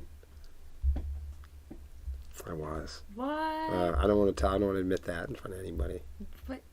I know this is live. Wow, that's big. Do you have any more of those things? Any more openers? No, that's the last opener Okay. I have. We only have a few more minutes. I'll do some. You have a couple good ones. I do? Yeah. I do. So Spotify needs to woo the boomers if it wants to keep growing in the U.S. market. How are they gonna woo the boomers? I don't know, but we need to woo we need to woo that. Woo the Wu-Tang. Hold on, I gotta woo this window shut. I'm freezing to death. Woo! Woo! Golly. Let's go to a show! Fucking kneecaps are frozen. Because this window is so low to the ground, Oh, I didn't it's know that creeping was right under. Yeah. I didn't know that window was open. I Holy thought it was just shit. that one. Golly. I'm sorry that you're cold. So yeah, That's not good. That's not about the good. boomers. Now, apparently, I'm always like, when you look up on the internet, this changes. So you got the Zoomers, the boomers, and the doomers. Doomers? Yeah. Yes, the boomers, the Zoomers, and the doomers. Okay. So, according to you, Yeah. you're a Zoomer. I'm a Mel Zoomer. Okay. So, being a Zoomer, who is a boomer? Who is a boomer? What age? Anyone that is in like their 60s. Okay. I guess. Boomers? I guess. And then, 60s and up, whatever. okay. So, are millennials Zoomers? Millennials or millennials? Yeah, but Zers are Zoomers. There's a part of the Zoomers that are in the middle. Like my year is at the beginning of when it changed from millennial to Zoomer. Okay. So that's why there's a lot of people like myself that say we're in the middle because Okay, we're not okay. really a Zoomer. We're So, more so a I'm millennial. a millennial, but I am a boomer. I'm in the middle. Like I want to too. be a boomer. I want to I want to be a millennial. Okay. I don't want Wow, to be a that's Zoomer. fucking weird. I'm in the middle too because my year starts the Zoomers. Oh. So if you guys want to look up the year that the Zoomers start, you'll know what year I'm born. But yeah, it's the beginning year. So that's why She's I 22 say, again. Yeah, that's why I say that I'm a Zennial because I have to, right when they cut off my year from millennial. Za. Okay, cool. So I'm more a millennial. I believe that I think like a boomer. I want to think like my mom. Basically. But I think the boomers were her mom. Wait a minute. No. The boomers are post World War II. Yeah, they're That's my mom. Okay. All right. Okay, so now I know. There's no fucking way my mom would have downloaded Spotify. My mom was a real boomer. She would have told you to stick that thing up your ass. You know what I mean? No, listen, hold on. My mother was a really nice woman. It's not, you might be getting the wrong idea. I'm saying, but that was her style, though. Like, if you would have ever, like, my mom had a computer to fucking spy on people. That's genius. She didn't shop for nothing. Right, nah. Right. That's genius. Because that's what you did with computers. That's what everyone does with computers. They just don't admit it. No, my mother admitted it. I'd be like, no, seriously, ask my son. I'd be like, awesome. I'd be like, why do so my son has a social media page profile, but that is not him. That's my mother's profile. He just uses it. It's not so like he might have made it at one time. She fucking stole that shit and became him. She became him? Right. You know, she was like his social media manager. Do you know what I'm saying? Yeah. That's heavy. Yeah, because he was too young. She was like, yeah, you can't have that. Let me get that. Let me get them accounts. You ain't going to be on that all day like that. Let me get that. But see, my son was never interested in the shit. He fucking hated social media. Because he's looking at he want to get outside with the shits. He wants to be like you. Right. He's like, man, right. I'm from the institution. I didn't know. I thought a cell phone was cool because it made you look like a rapper. I didn't have no use for that. Right. You know what I'm saying? I was chasing around girls and shit. Oh shit, a pager? That's cool. Ain't nobody fucking called me. Mm-hmm. Nobody important. Just me. I call myself. Look at it.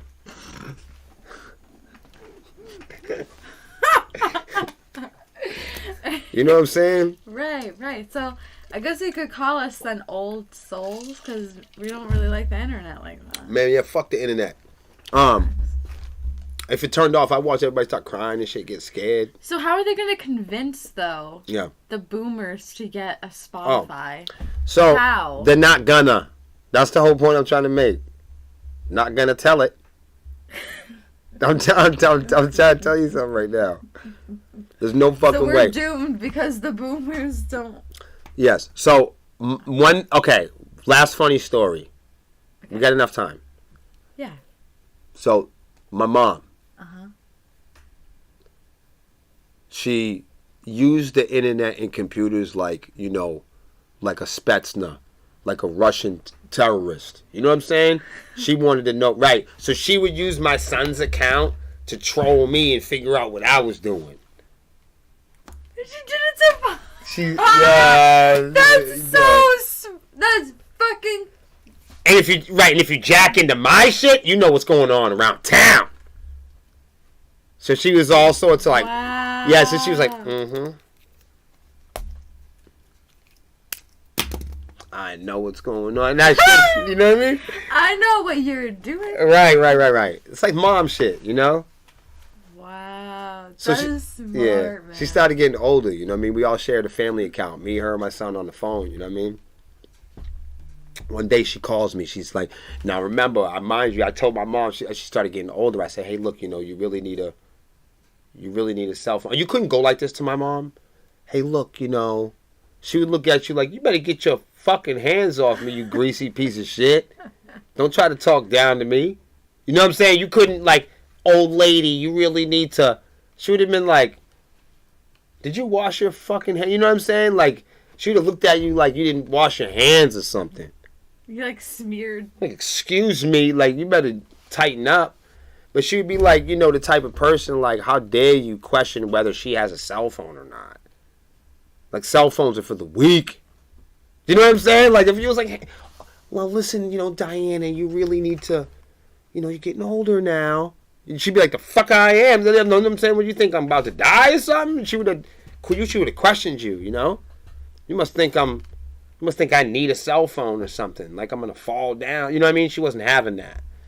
So the idea of her having technology, a cell phone, a web page, no fucking way. She was already at that, as a boomer, she was a real boomer. She was like, I have no use for modern day technology. Other than the fact that it's going to shoot a torpedo or it's going to let off a Claxton because it's a fucking nuclear war. She was fucking post fucking World War II, Vietnam, fucking Reagan, Martin Luther fucking King, women's rights. Rodney King, Malcolm X, fucking, you know what I'm saying? Like, that was my, that was my mother's life. Strength. Right, one white woman raising 10 black kids in a house. Like, what the fuck? This lady was crazy. The strength. That's what I'm saying. It was different. It was unique. She had a unique experience here on Earth, dude. That shit was watered down all the way to me and my son. By the time we got here, that was light work. That's what I'm saying. So I'd be like, oh, Mom, you really need a cell phone. She was like, get the fuck out of here with that shit. You know what I mean? I don't need no cell phone. I've come far enough in this life. You're not going to convince me I need these silly fucking toys to fit in. I don't want... I'm like, but someone needs to call you. You know what she would tell me? I don't want nobody to fucking call me. I was always blown away. I say, no, that's true. You make a good point. You really don't. You said, what? She was telling me all the time, what good is that? Then I have people calling me. So, no. I got everything right here. I can spy on people with the internet, and I ain't got no phone. Nobody can call me. That's awesome. I loved her style. That's dope. She said, no. I'm angling myself the way I like it. And, yeah, so I made her get a cell phone. After a while, she fucking hated it.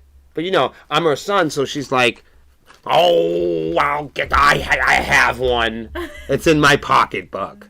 So I go in her pocketbook, and I'm like, my mom had one of the big ass pocketbooks. Pulls the fucking thing out. She got everything in that motherfucker: swords, pepper spray, fucking. She got this fucking cell phone. It's covered in makeup and shit. I'm like, fucking, I turn it on. It's never been turned on. You know what I mean? It's like, now it's full. Like, you know what I mean? I'm like, well, did you turn it on, Ma? No, I don't know. You know, I don't know. You can check. It's in my pocketbook. Like, have you ever looked at the cell phone? What color is it? You know? I turned the thing on, right? I think I turned it on 2 or 3 years before this conversation that I had with this lady. And I turned it on, I plugged it in, and I stuck it on the desk. That same desk that's in the other room over there. Yeah. And I put it on that desk. And that cell phone was there when we fucking showed up at the house. I shit you not. You could have called it. You could have fucking called it, dude. So, this shit is crazy. I can't believe this shit. So, I'm over here where I met you at the apartment complex a couple years back. Mm-hmm. And she calls me on the phone. She's like, William. I'm like, yes. I ain't talked to her in a while. She's like, she was, people get old. They start to trail a little bit, Mm-hmm. But she was sharp though, She said, man, she goes, I'm looking at this bill, and it looks like that there's another cell phone number attached to the bill. I said, oh, is that so? She goes, yeah, did you add another line? I said, no, why the hell would I do a thing like that? I said, I wouldn't do anything like that without asking your permission. Mm-hmm. And she's like, oh, man, this shit is suspicious. Let me call you back. So I'm waiting there. I'm like, is somebody trying to, play my mom? I'm on my own investigation. Like, is it my son's mother? Like, who's playing with the guy? Is it my kid? Is he got a girlfriend? He got somebody on the line? I'm like, what kind of crazy? What's going on? Mm-hmm. I've got my own ideas developing and everything.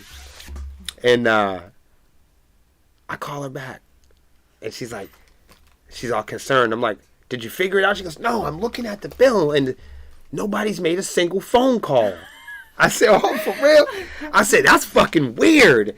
I said, how long has the line been on? How long has the line been activated? She goes, I don't know. I'm about to call the spot. And she goes, I go, hold on.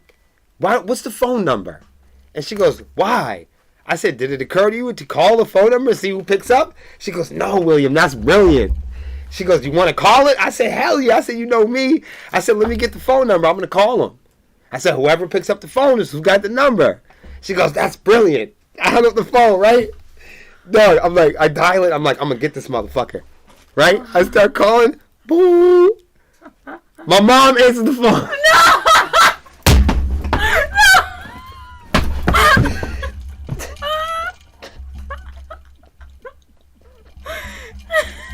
She's like, "William." I'm like,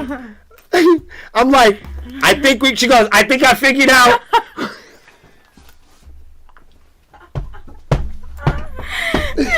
She goes, "Yeah." She goes, "I'm so fucking embarrassed." She's like, "I fucking hate this cell phone so much." She goes, "It didn't dawn on me. You told me to get that fucking phone years ago." She goes, "I hate that phone so fucking much. I've erased it from my memory." She goes, "I hated that phone so much, it never occurred to me to use it." She goes, "If you plugged it in, and that's the last time I had ever thought about it." So for like 2 years, she had been paying this phone bill. And not even using it. They're just still in the plug. Wow. So this is a real boomer. Yeah. I don't think boomers Get are the going to fuck get out of Spotify. here. Oh shit, I just got hit in the head with a musical note. Spotify and some other music streaming platforms have employed a tremendous amount of growth. Oh, I'm sorry. They've enjoyed. I know they haven't employed anyone. Especially me. Thank you, Philip. Philip says, "Hey, Swarm." They have enjoyed a tremendous amount of growth in the U.S. in recent years, but that growth is now likely to start slowing as annual increase in subscribers inevitably decelerate in the market. You know what that means, Lex? Decelerate. That means it was going up and now it's not. It means all the zillennials that could possibly ever love Spotify have been born. And the only people that are left to like Spotify are too young or too old to give a shit. They're in. By the time the young people become your age and can care about Spotify, there'll be something else. Spotify is done. Do you get why we have a meeting every year now to discuss the 2-year period and the 3-year duration? Do you see why? Because we're a species, we learn. And then we forget. And products come and go. And we forget that products come and go. Why do we forget this? What is that? You know that because you work here. No one was going to tell you that. No. I think it's because they also forget to teach the young those things. They expect them to figure it out like how they did. You know, because they never had it easy, so they want others to not have it just as easy. Yo, that's dead serious. So adults are like, we never had it easy. Why should I tell you and make it easy? That's not fair. You should work for it like how I did. And then you also get But you're like, excuse me, we don't dig for coal anymore, you fucking fruit. Right. Like, coal's out. That's the thing with everything. Is people like, why aren't we still doing, Zeus? Well, not everyone. Because Zeus didn't work out. You know what I mean? He threw lightning bolts at motherfuckers. Like, products come and gone. That was a good product at one time. You know what I mean? Like, Poseidon. We thought there was a fucking guy in the fucking ocean. He'd come up and punch you in the fucking head or whatever. There's nobody down there. We looked. Yes, as science progressed, we figured it out. Religions like that surpassed because it's been proven that. Right. But at the time, that product was cool. Yeah, because they didn't have the education. Right, like we needed Zeus, bro. Mm-hmm. At that time, we needed. Right, Zeus. people that have Jesus need Jesus. People that have Samsung need Samsung. And that is a bold truth, not a scientific truth. Boldly, meaning if you didn't, for instance, if you didn't have DNA samples and chromosome technology at the time, so if you weren't German and you lived in Nazi-controlled Germany, you were German. If you see what I'm saying? Like, you fucking better fucking be. Put it this way. People that could lie about it, lied. Mm-hmm. Like, when people like, who are you? Now, I don't care if you're black, you're white, your hair is thin, or you have my color. Okay? You are part of the people that won. So when people are like, I'm from here, or I'm from there, or I'm this, or I'm that, I don't really get carried away with that. You're from the people that won. You're from the people that had electricity, bank accounts, coal, and rock and roll.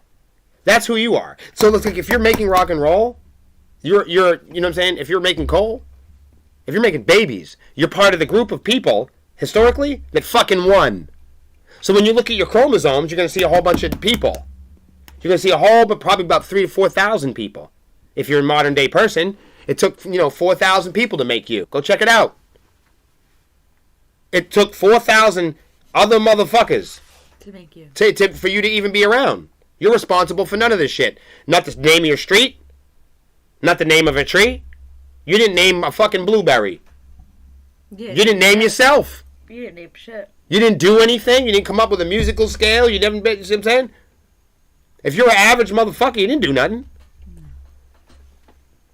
So we need Zeus.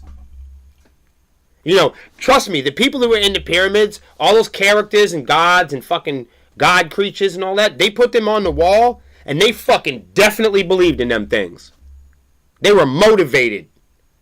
Mm-hmm. You couldn't tell them people about anything else. Right.